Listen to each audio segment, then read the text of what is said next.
غزوہ ابوا۔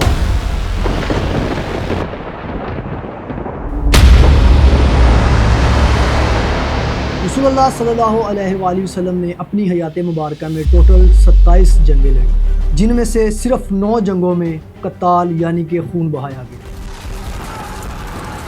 18 ایسی جنگیں تھیں جن میں نہ کوئی خون بہا نہ قتال ہوا۔ ان سب میں سے جو سب سے پہلی جنگ تھی اس کا نام ہے غزوہ ابوا۔ اس کو غزوہ ودان بھی کہا جاتا ہے۔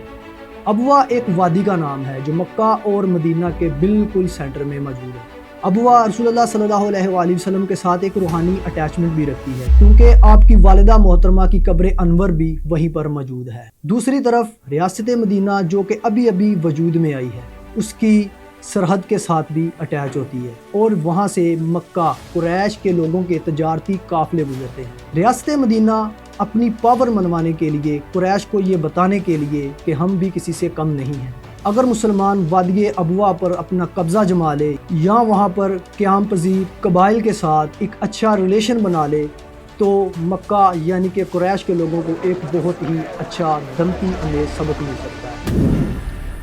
اگر مسلمانوں نے ابوا پر قبضہ کر لیا تو ہماری تجارت ختم ہو جائے گی۔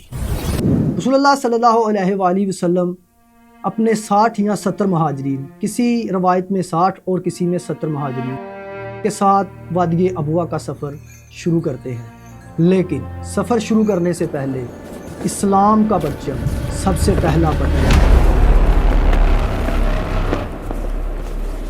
سفید رنگ کا جھنڈا جسے لوا بھی کہا جاتا ہے، اپنے چچا حضرت حمزہ رضی اللہ تعالیٰ عنہ کو تھماتے ہیں اور خود اس جنگ کی قیادت کے لیے ابوا کی طرف روانہ ہو جاتے ہیں۔ آپ صلی اللہ علیہ وآلہ وسلم کے ساتھ 60 یا 70 مہاجرین، لمبا سفر، گرمی کی شدت، کھانے پینے کے وسائل کم، لیکن ایمان کی طاقت بے مثال۔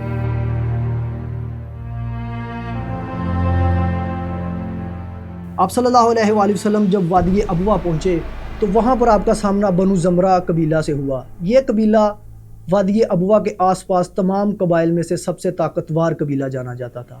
جب آپ صلی اللہ علیہ وآلہ وسلم بنو زمرہ کے سردار کے آمنے سامنے ہوئے تو بنو زمرہ کے لوگ یہ دیکھ کر گھبرا گئے کہ مسلمان تلواریں لے کر وادی ابوا میں کیوں آ گئے، لیکن آپ صلی اللہ علیہ وآلہ وسلم کے وہ تاریخی کلمات، آپ صلی اللہ علیہ وآلہ وسلم نے فرمایا، ہم یہاں پر کوئی جنگ کرنے نہیں آئے، نہ ہی تمہاری جگہ کو چھیننے آئے، بلکہ ہم تو امن چاہتے ہیں۔ یہاں پر اسلام کا پہلا معاہدہ ہوا، یہ ایک تحریری معاہدہ تھا۔ بنو زمرہ کے سردار نے جب آپ صلی اللہ علیہ وآلہ وسلم کی یہ باتیں سنی تو وہ آپ صلی اللہ علیہ وآلہ وسلم کی بات ماننے پر مجبور ہو گیا۔ اس کی شکیں سادہ مگر بہت ہی طاقتور ہیں۔ بنو زمرہ اور ان کے تمام افراد نہ تو خود رسول اللہ صلی اللہ علیہ وآلہ وسلم سے جنگ کریں گے اور نہ کسی دوسرے کی مدد کریں گے۔ رسول اللہ صلی اللہ علیہ وآلہ وسلم اور دوسرے مسلمان بنو زمرہ کے خلاف کوئی بھی جارحانہ قدم نہیں اٹھائیں گے۔ اگر بنو زمرہ پر کوئی حملہ کرتا ہے تو رسول اللہ صلی اللہ علیہ وآلہ وسلم بنو زمرہ کی مدد کریں گے، بشرط یہ کہ اللہ کے دین کے خلاف کسی کی مدد نہ کریں گے۔ یہ معاہدہ تب تک قائم رہے گا جب تک بنو زمرہ اس معاہدے کی خلاف ورزی نہیں کرتے۔ یہ معاہدہ کسی جنگ، جبر یا زبردستی نہیں کروایا، بلکہ دونوں فریقین کی باہمی رضامندی سے ہوا ہے۔ سبسکرائب